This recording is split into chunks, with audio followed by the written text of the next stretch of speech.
I participated in the SUNY College of Optometry internship and academic program in 2019. In the academic program, I was able to research a topic I really liked, which was prosthetic eyes, and I got to present it in front of my cohort.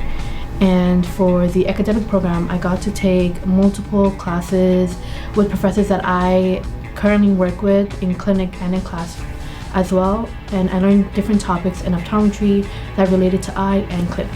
I got shadowed in the contact lens clinic, in the VT clinic, and the doctors that I shadowed, I work with in clinic right now. And I got great exposure to the different specialties that the field has to offer.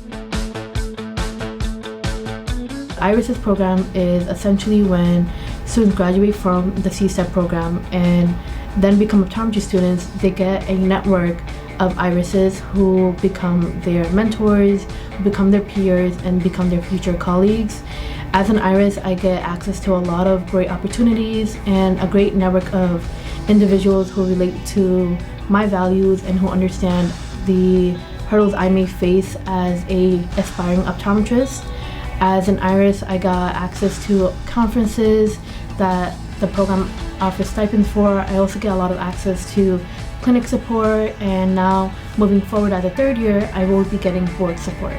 I think as an Iris, the network is the most beneficial part of being part of the program, because you get people who think like you, who know where you're coming from, and who can give you advice in things that really matter to you. I think that the best thing that you could do as an aspiring optometry student is to ask questions and to shadow. I think that if you ever see an optometrist, or if you ever meet a professional, even if it's not in the field of optometry, the best thing to ask them is, can I shadow you? The worst they can say is no. And really, I think that because you're an undergraduate student, or because you're thinking about going into the field, optometrists, one thing about them, they love talking about the field and they're always willing to help.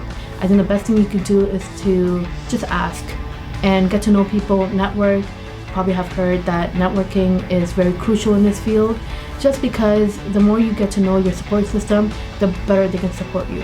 So ask and just learn.